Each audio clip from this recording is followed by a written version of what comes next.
It was trying very hard to be brave. He glanced up and saw Emma watching. Emma froze. The boy froze too. Uh-oh. And for one very awkward second, they both looked like two statues who had been surprised by their own eyebrows. Then, without really planning to, Emma smiled. Not a giant splashy grin, just a small, warm, honest smile. The boy blinked, then he smiled back. And somehow, that was all. The crossing guard called, "All right, let's move along." Emma crossed the street and kept walking to school. But all morning she kept thinking about the new boy. And all morning the new boy kept thinking about the girl at the corner who had smiled at him like maybe Maple Hollow wasn't going to be so scary after all. The next day, Emma saw him again. This time he was standing outside the school doors, holding a paper map of the building that looked completely unhelpful. He turned it upside down, then sideways, then upside down again. Emma paused. Her shyness marched right up to her and said, "Absolutely not. We are not doing this. We are doing a walk past quietly and think friendly thoughts from a distance." Hmm. And then she remembered his smile. She took a breath, stepped forward, and said, "Hi, the map only makes sense if you ignore it." The boy looked up in surprise, then he laughed. A real laugh, a relieved one. "That explains a lot," he said. Emma pointed down the hallway. "Fifth grade is this way." He folded the map quickly as if embarrassed to have been caught arguing with paper. "Thanks, I'm Theo." "Emma." He nodded. "Nice to meet you." "You too." Then they walked down the hall together in a slightly wobbly silence. Not uncomfortably exactly, just careful. Like two people stepping onto a frozen pond and hoping it's stronger than it looks. By lunchtime, Theo had learned three things. One, Maple Hollow School had very squeaky cafeteria chairs. Two, the mashed potatoes were suspiciously shiny. And three, Emma was quiet but funny in the kind of way you only noticed if you were really listening. By lunchtime, Emma had learned three things too. One, Theo had moved from 3 towns away. Two, he loved soccer, sketching robots, and caramel pudding. And three, he had a way of smiling when he was nervous, like he was trying to hand courage to himself. Now, friendship, my dear friends, does not always arrive wearing trumpets and waving flags. Hmm. No, I don't think so. Sometimes friendship arrives quietly, sometimes it shows up in small moments. A shared laugh over a crooked map, a saved seat at lunch. "Hey, your pencil rolled over there." The answer in class was really smart. A, "Do you want to be my partner for the project?"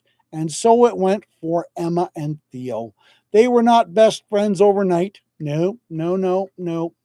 First, they were hallway friends, then lunch friends, then you can borrow my markers if you promise not to mash the tips friends. Then one rainy afternoon, when everyone had to stay indoors for recess, they became secretly very good at board game friends. That happened because their teacher, Mr. Linden, pulled a dusty game from the cabinet and said, "Try this one, it teaches strategy."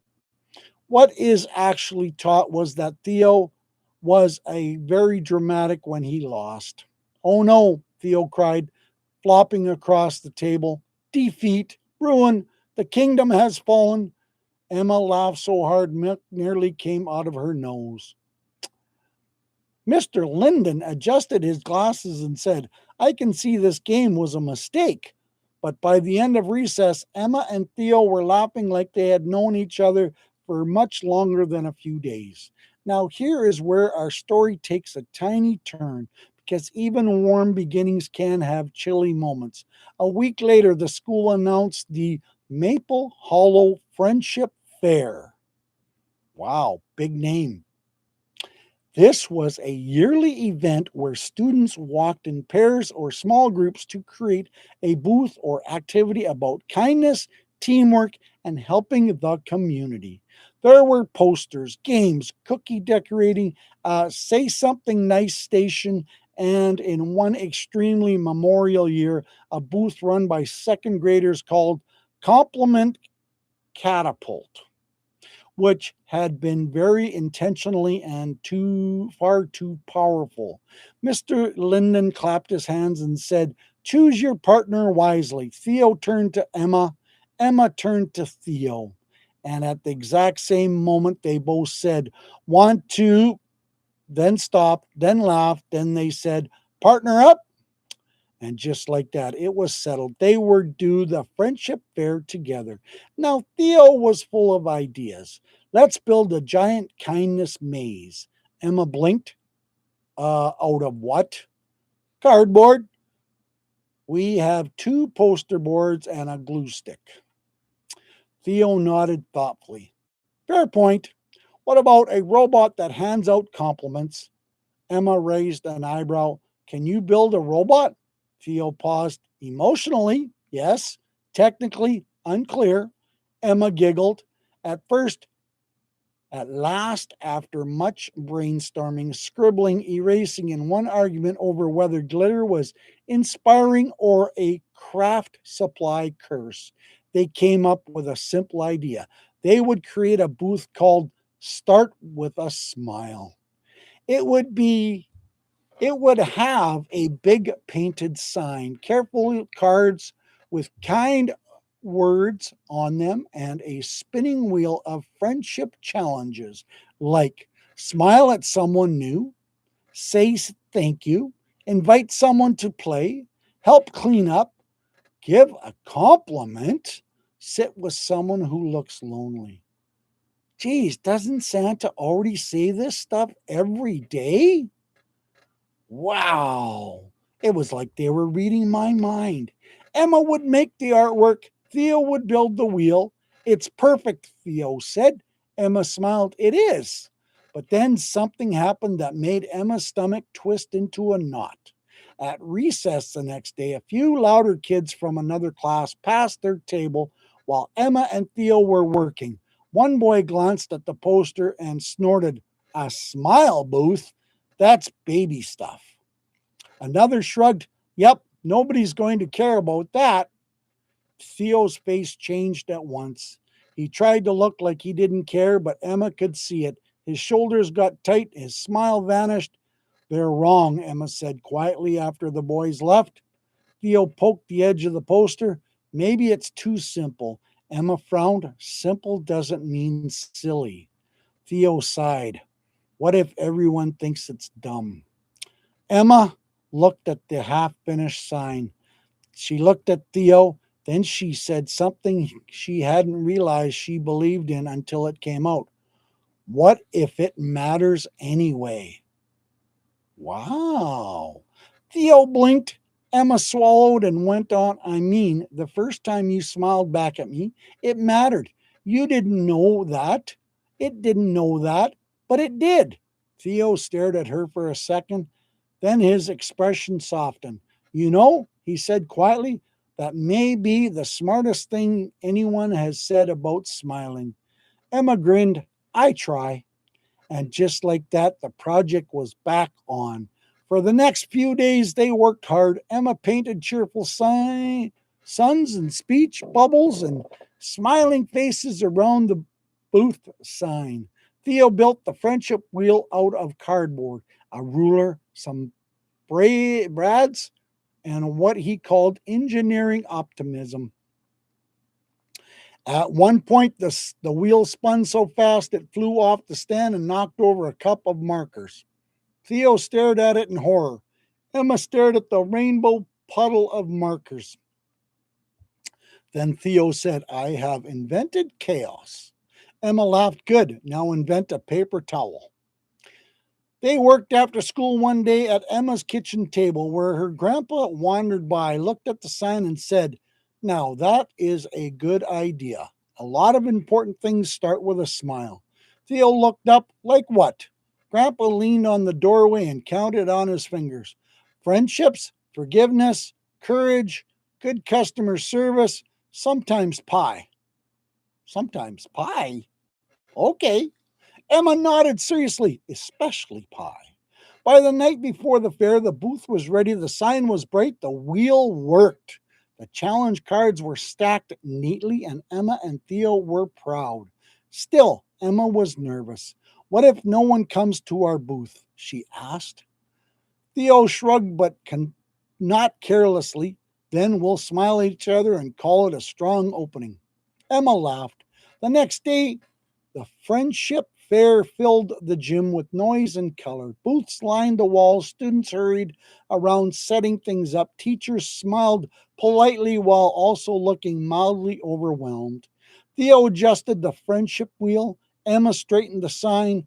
Then they waited. At first, not many kids stopped. A few glanced at the booth and kept walking. One boy spun the wheel and got give a compliment and ran away before anybody could speak. Theo winced. Strong effort, weak finish. Emma gave him a small smile. Be patient. Then something lovely happened. A little girl from third grade wandered over and read the sign out loud. Start with a smile, she whispered. Theo said warmly, want to spin the friendship wheel? She nodded. It landed on invite someone to play.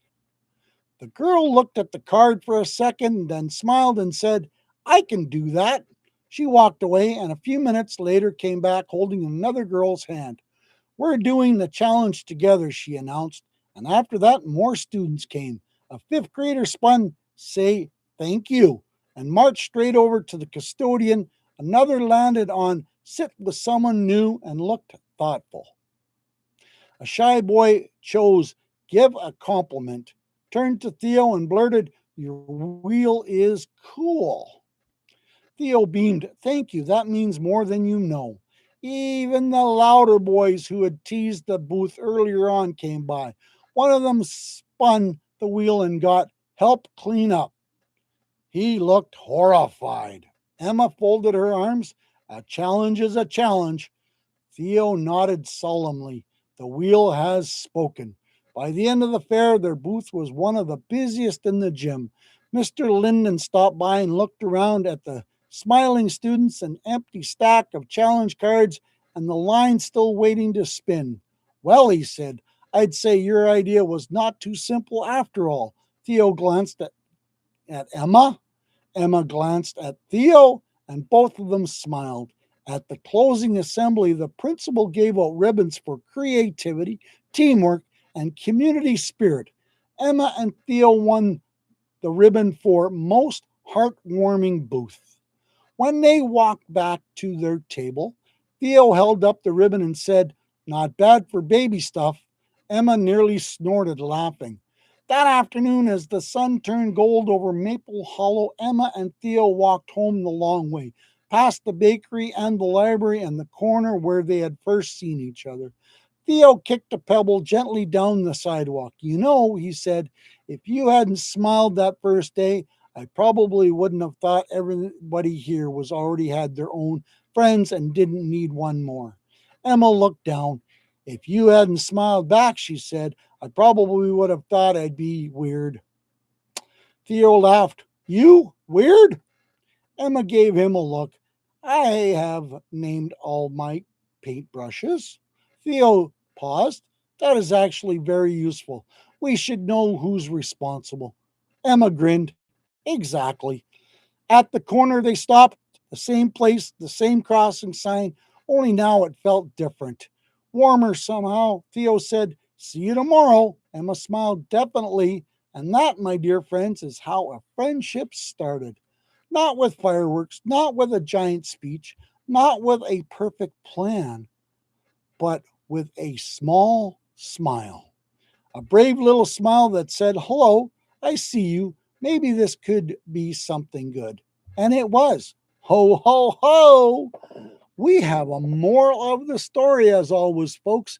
Friendship doesn't not always begin with big words or grand gestures. Sometimes it begins with small acts of kindness, like a simple smile. Emma and Theo learned that courage can be quiet and that reaching out, even in a tiny way, could open the door to trust, laughter, teamwork, and belonging.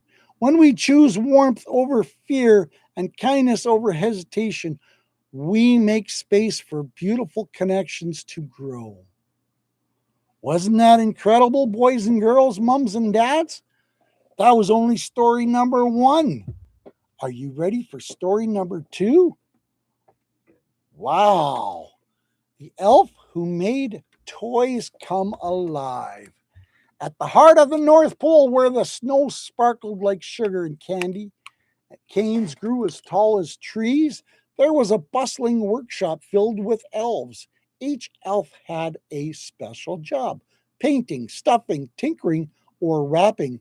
Among them was a small elf named Tinker. Hold that thought.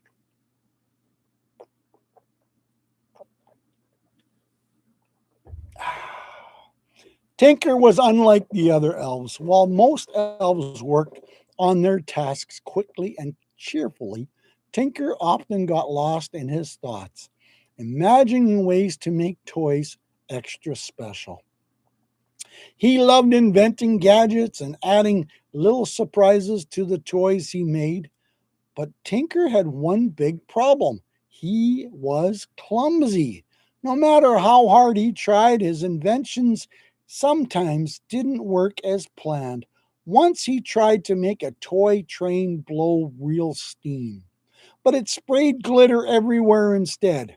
Hmm, where have I heard that before? Spraying glitter all around the workshop?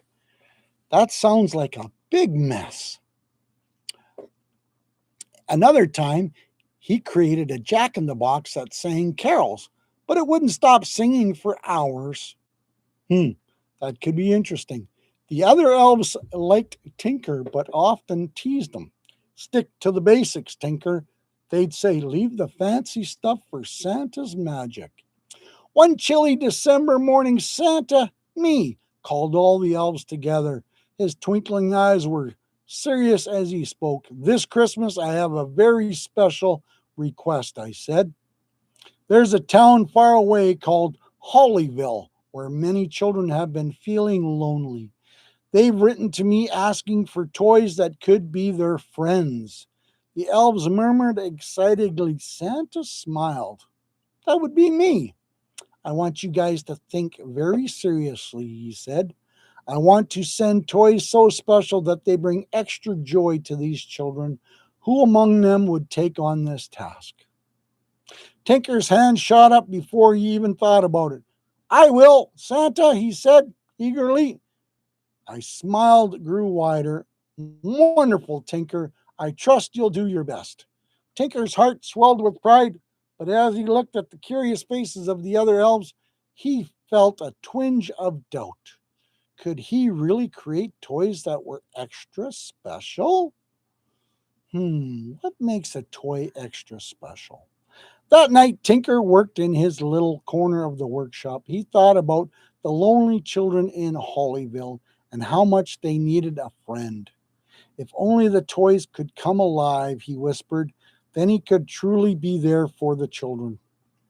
As the words left his lips, a tiny spark of magic from the workshop's chimney drifted down and landed on his workbench. Tinker didn't notice it at first, but when he started working on a little teddy bear, something amazing happened. The bear blinked. Tinker gasped. Did you just move? The teddy bear nodded and stretched his tiny arms. Hello, Tinker, it said in a cheerful voice.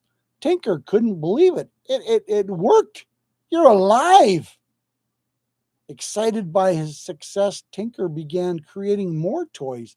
He made a ballerina doll that could pirouette, a toy dog that wagged his tail, and a robot that told knock knock jokes.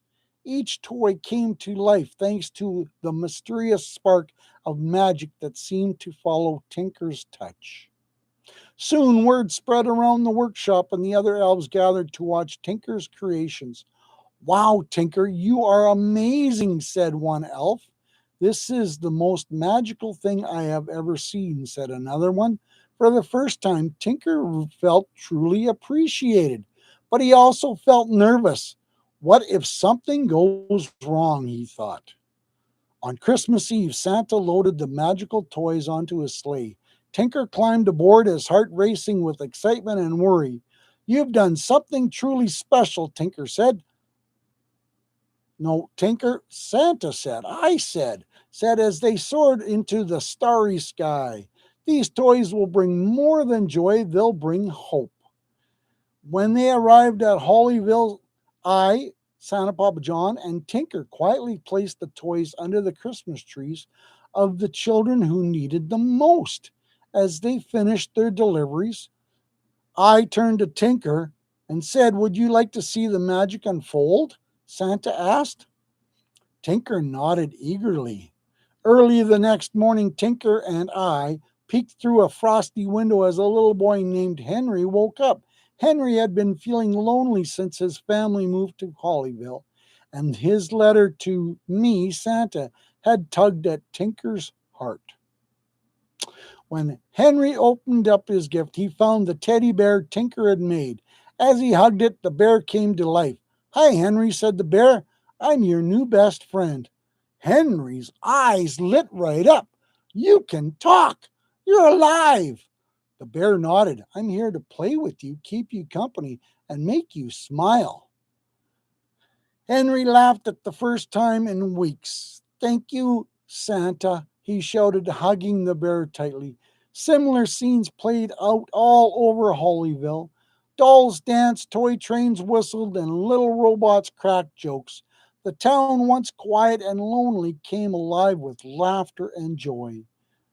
Back at the North Pole, the elves celebrated Tinker's success. You've done something incredible, Santa said. As I told him, you didn't just make toys, you gave the gift of friendship. Tinker beamed with pride, but remained humble. I just wanted the children to feel less lonely, he said. That's what Christmas is all about, isn't it?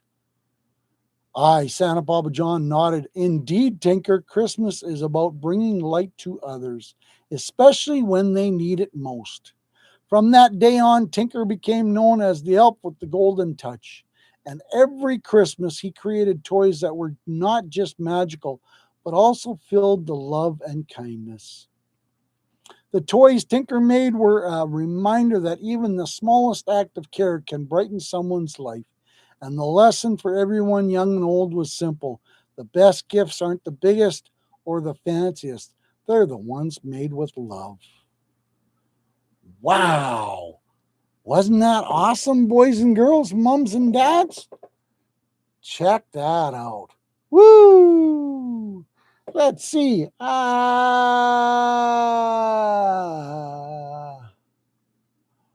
Do, do, do, do, do. Let's play a video for you. Watch this, and I'll be right back.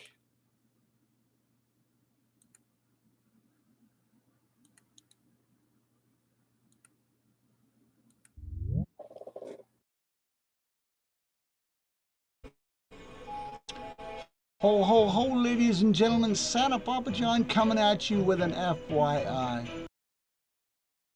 I know you've seen my stories, and I'm having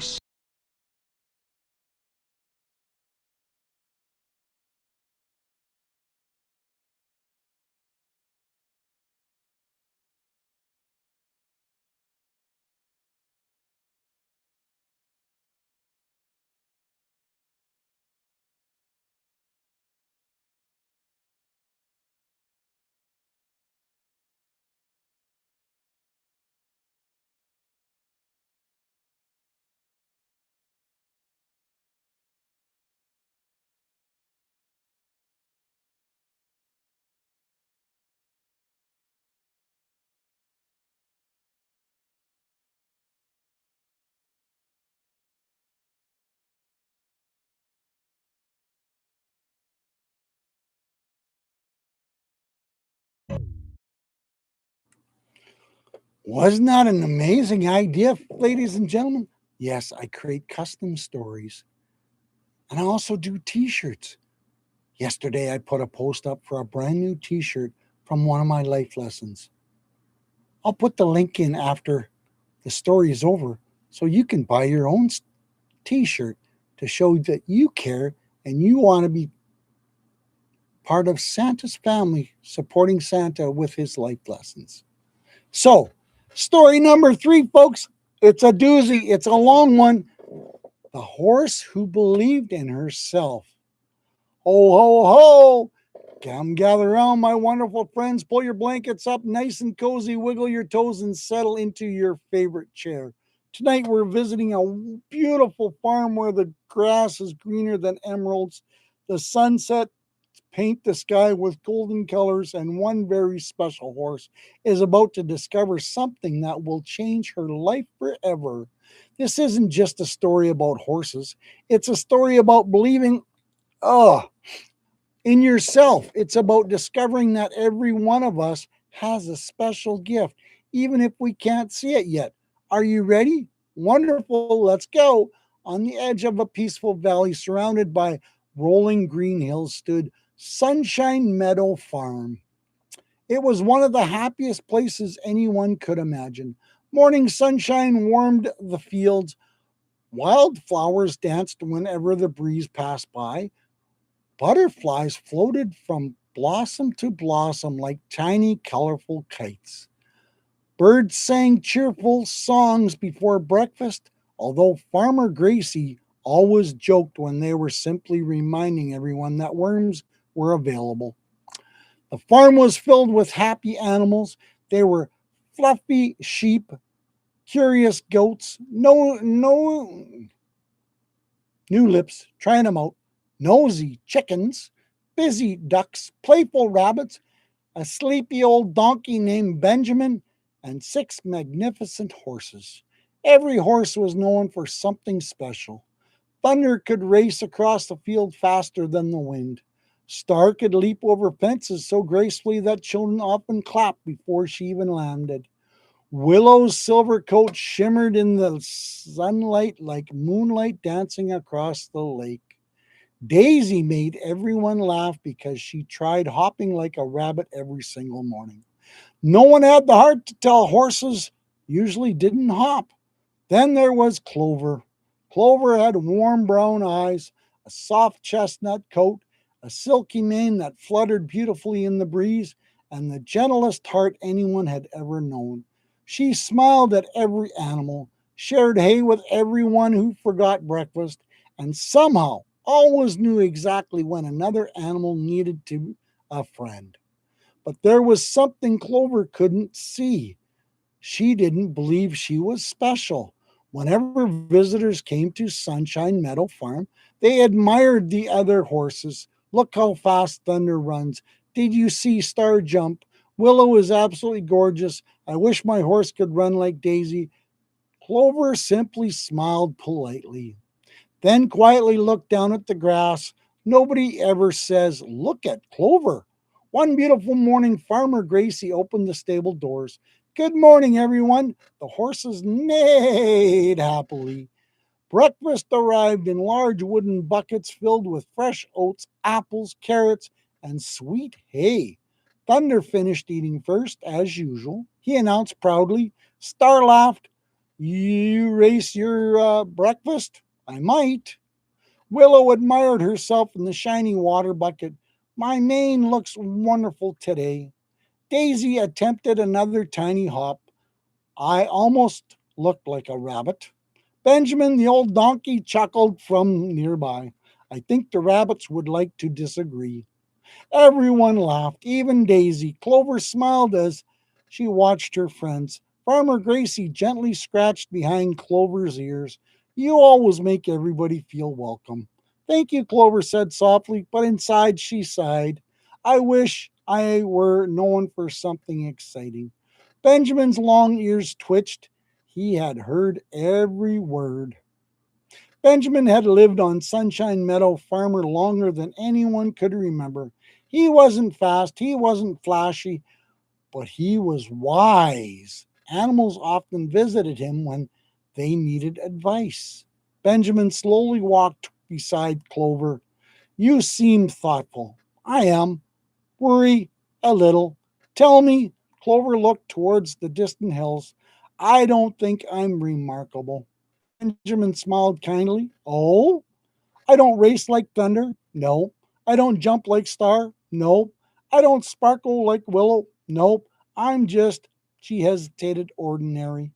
Benjamin looked towards the old oak tree standing proudly in the middle of the meadow. Clover, yes. What makes that tree important? It gives shade. Anything else? The birds build nests. Anything else? It grows apples. Benjamin nodded. The tree doesn't spend every day wishing it were the river. Clover blinked. It doesn't. Nope. It simply becomes the very best tree it can be. Clover smiled politely, but she wasn't sure she understood. That afternoon, excited news spread across the farm. Farmer Gracie rang the large brass bell outside the barn. Ding, ding, ding. Every animal hurried over. I have wonderful news, she announced. This Saturday is Sunshine Meadow Day. Cheers erupted across the farm. The chickens flapped, the ducks quacked, the rabbits bounced, even Benjamin smiled. Families from all over the county would visit. There would be wagon rides, music, games, fresh pies, apple cider, petting zoos, face painting, and horse demonstrations. Each horse would have a special job. Thunder would demonstrate racing, Star would show jumping, Willow would greet visitors, Daisy would help children's ponies. Finally, Farmer Grace smiled towards Clover. Clover? Yes, I have the most important job of all. Clover's eyes lit up. Really? I'd like you to welcome the children. Clover waited. That's it? Farmer Gracie nodded. You help people feel safe. Clover thanked her politely, but inside she felt disappointed. She wanted to do something exciting, something people would remember. That evening, the horses practiced. Thunder sprinted across the field. Star cleared colorful fences. Willow practiced graceful walks. Daisy perfected her tiny rabbit hops. Clover quietly wandered beside Benjamin.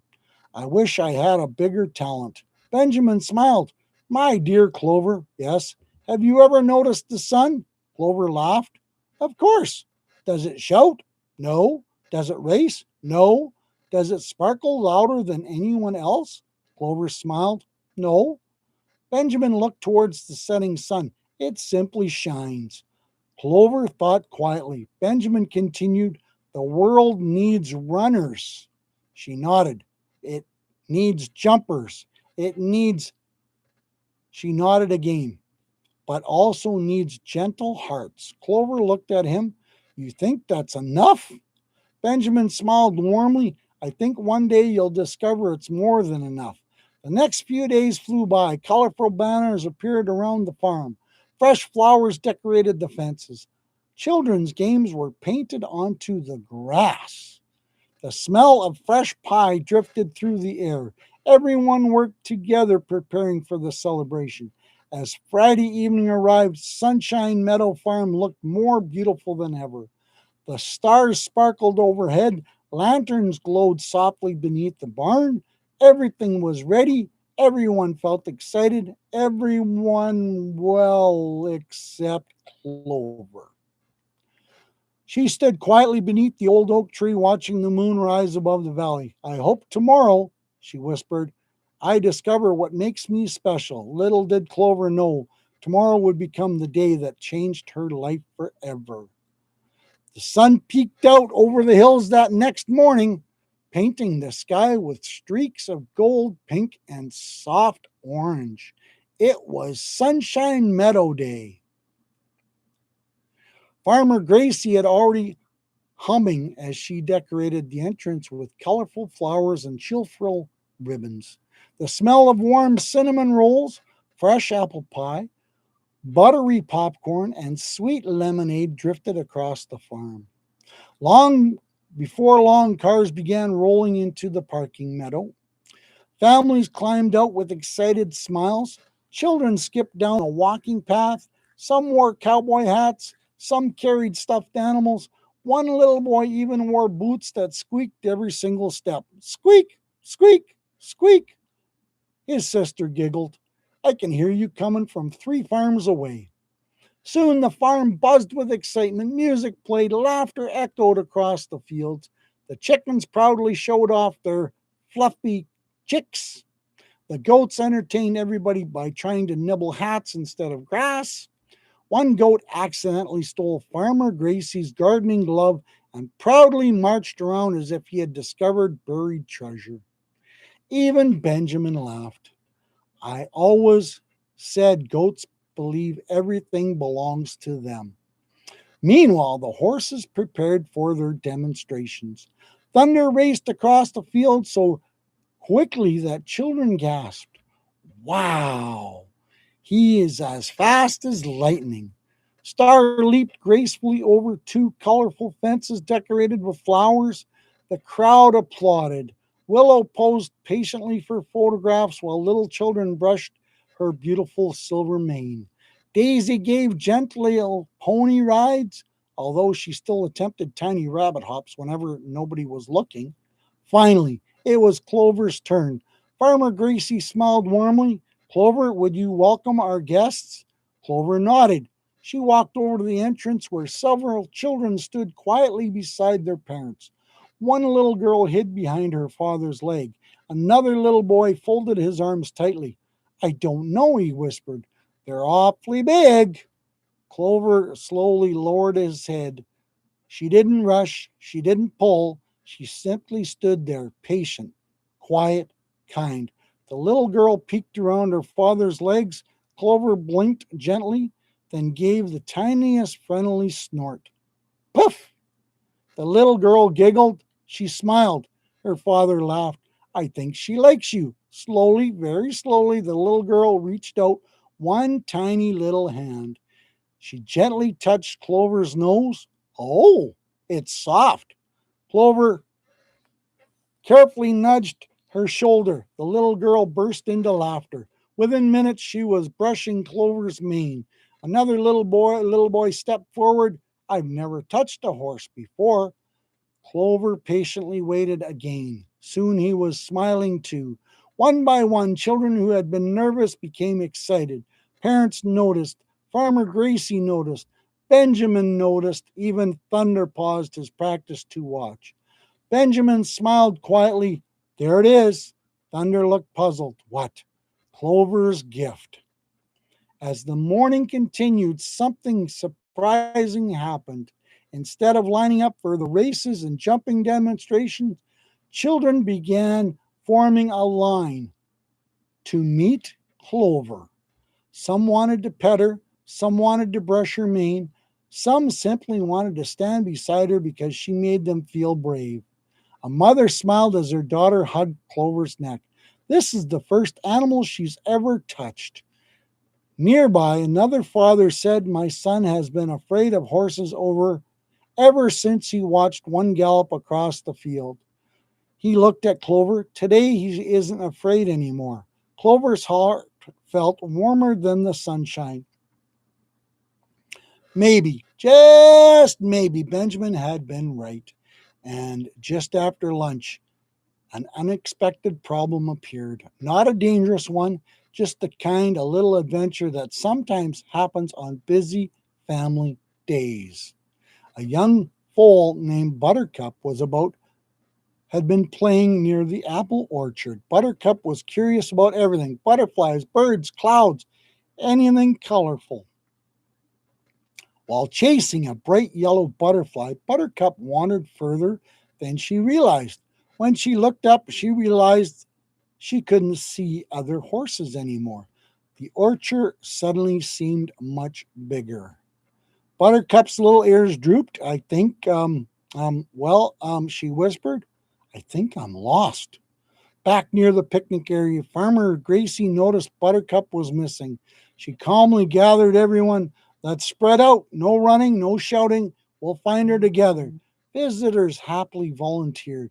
Thunder raced towards the western meadow.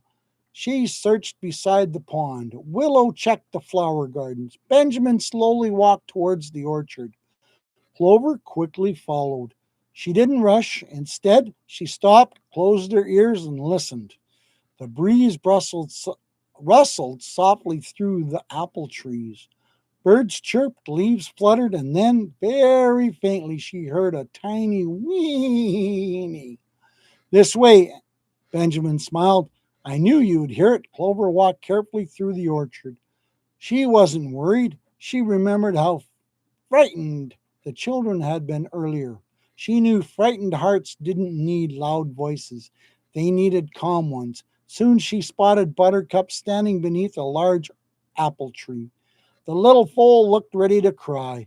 Clover walked slowly closer. It's okay, Buttercup sniffled. I got lost. I know. I couldn't find anybody. You don't have to anymore. Buttercup looked into Clover's gentle eyes. Immediately she felt safe. I was scared. That's all right. Sometimes everyone feels scared. You do? Clover smiled. Oh, yes. But courage doesn't mean we're never scared. It means we keep taking little steps anyway. Buttercup smiled. Can I walk with you? I'd love that. Together they slowly walked back towards the farm. As they appeared from the orchard, everybody cheered. Children clapped, parents smiled.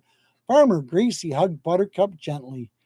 You found her, Benjamin gently whispered. No, he smiled towards Clover. She helped Buttercup find herself. The crowd applauded, but Clover wasn't thinking about applause. She was looking at Buttercup. The little foal smiled. I'm not scared anymore. Clover's eyes sparkled. For the first time, she realized something wonderful. Helping someone feel brave felt even better. That began the fastest horse on the farm. As the afternoon drew to a close, Farmer Gracie climbed onto a small wooden stage. She held a beautiful blue ribbon at one hand. The crowd gathered. Children sat cross-legged on the grass. Parents smiled. The horse stood proudly nearby. Farmer Gracie looked across the audience. This ribbon isn't for being the fastest. Thunder smiled.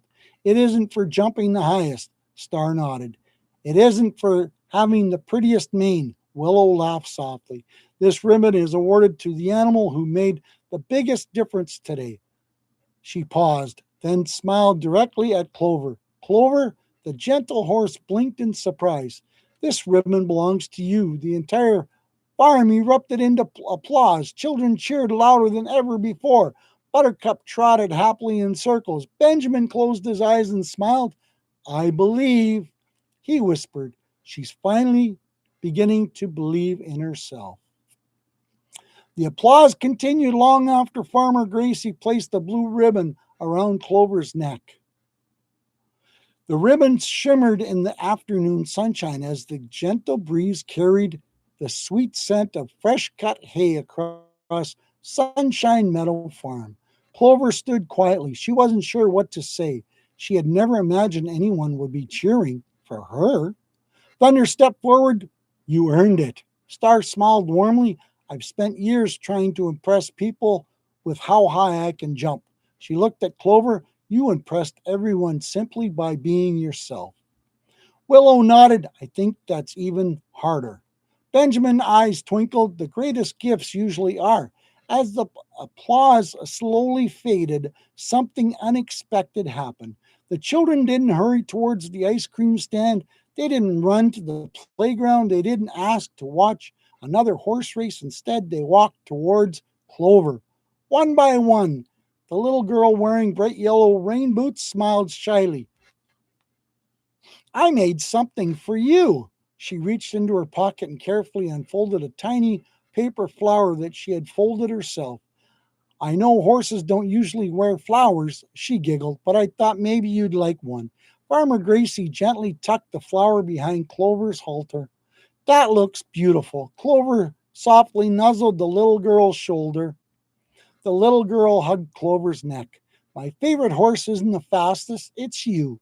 Nearby, a little boy wearing a red baseball cap stepped forward. I used to be scared of horses. He smiled proudly. I'm not anymore. Clover gently rubbed her nose against his shoulder. The little boy laughed. You give the best hugs.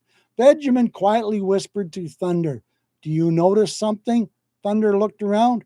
The children aren't talking about races. Benjamin smiled. They aren't talking about how they feel. Oh, they are talking about how they feel. Several parents soon walked over. One father shook Farmer Gracie's hand. My daughter usually hides behind me whenever we visit somewhere new. He smiled towards Clover. Today, she walked right up to a horse without being afraid. Another mother wiped away a happy tear. My son has always been nervous ever since he fell off his bicycle last summer. She looked at Clover. Today, he smiled for the first time in weeks. Farmer Gracie looked lovingly towards Clover. I always knew she had a special gift.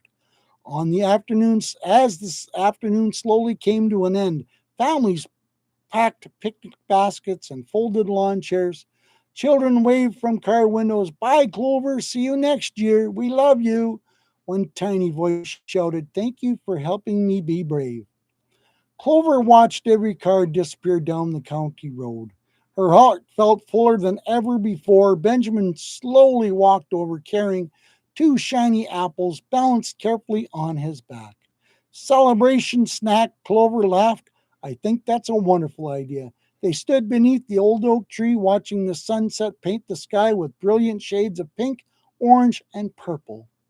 After several peaceful moments, Clover quietly asked, Benjamin, yes, did you always believe in yourself? Benjamin laughed so hard that one apple nearly rolled away. Oh my goodness, no, you didn't? When I was young, I wanted to be a racehorse. Clover smiled. But you're a donkey. Exactly. I practiced running. And? Benjamin chuckled. I discovered I wasn't exactly donkey pretending to be a very clumsy horse. Both of them laughed together. So what changed? Clover asked. Benjamin looked towards the peaceful meadow. One day I stopped asking, why can't I be someone else? And I started asking, how can I become the very best Benjamin? Clover quietly repeated the words to herself, the very best Clover. Benjamin smiled. Now you're beginning to understand. A few days later, Farmer Gracie walked into the barn carrying a white envelope. I think someone wrote to you. To me? Farmer Gracie nodded. She unfolded the letter. Dear Clover, my name is Emma. I was the little girl who was afraid to ride a horse during Sunshine Meadow Day. Clover immediately remembered her. Farmer Gracie continued reading. Before I met you, I thought brave people were never scared. Benjamin smiled knowingly. Now I know brave people can feel scared and still take one little step forward. Clover listened carefully. Yesterday at school, I raised my hand for the very first time. Several horses looked surprised. I remembered how patiently you waited until I felt ready. You believed in me before I believed in myself. Farmer Gracie's voice grew softer. Thank you for teaching me that courage isn't being fearless. I'm trying anyway. I hope someday I can help someone else the way you helped me. Your friend Emma. Silence filled the barn, not an uncomfortable silence, a happy one. Thunder quietly walked over. I always thought winning races made someone important. He smiled. I learned something too. Star nodded. I did too. Willow gently touched noses with Clover. You're the kind of horse I hope I become. Even Daisy smiled. I think being kind is even better than hopping. Everyone laughed, even Benjamin, especially Benjamin. Weeks passed, then months, children continuing visiting Sunshine Meadow Farm. Many remembered Clover. Some returned carrying drawings they had made of her. Others brought little ribbons. One child even baked horse shaped cookies. Benjamin politely reminded everyone that horses preferred apples. The cookies mysteriously disappeared anyway. No one ever discovered who ate them. Benjamin still insists it was the goats. The goats continued denying everything. As autumn leaves turned bright orange and golden yellow, Clover noticed something wonderful. She no longer wished she could run faster. She no longer wished she could jump higher. She no longer compared herself to anybody else. Instead, she focused on helping others discover their own courage. Whenever a nervous child visited, she patiently waited. Whenever someone doubted themselves, she quietly believed in them. Whenever Buttercup felt unsure, Clover reminded her, take one little step. Soon Buttercup began helping younger foals. The kindness had spread. One act of encouragement became another, then another, then another. Farmer Gracie often smiled as she watched. That's how kindness grows. Benjamin nodded, one heart at a time. Years later, families still returned to Sunshine Meadow Farm. Parents would point across the rainbow and say, across the meadow, do you see that horse?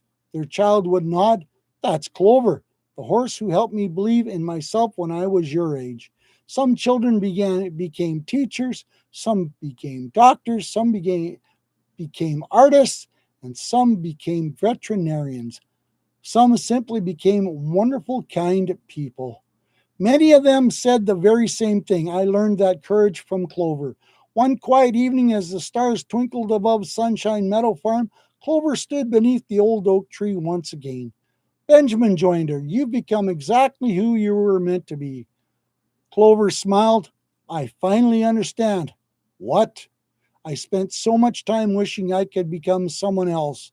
She looked across the peaceful meadow, and that almost forgot to become the very best version of myself. Benjamin's eyes sparkled. And who is that? Clover smiled the biggest smile of her life. I'm Clover, the horse who believes in herself. The gentle evening breeze carried her soft laugh across the meadow. The fireflies danced, the stars shimmered overhead, and every little child visiting the farm whispered, I hope I can be brave like Clover. Ho, ho, ho! Now that's a kind of story that makes even Santa smile. Here's the moral of the story. Believing in yourself doesn't mean you have to be the fastest, strongest, or most talented person in the room. It means recognize the unique gifts that make you who you are and using them to help others. Clover discovered that kindness, patience, and encouragement could change lives in ways no trophy or ribbon ever could. When we stop comparing ourselves to others and start becoming the very best version of ourselves, we inspire others to believe in themselves too. True courage begins the moment we trust in our own hearts, and the greatest victories are often the ones that help someone else find their confidence.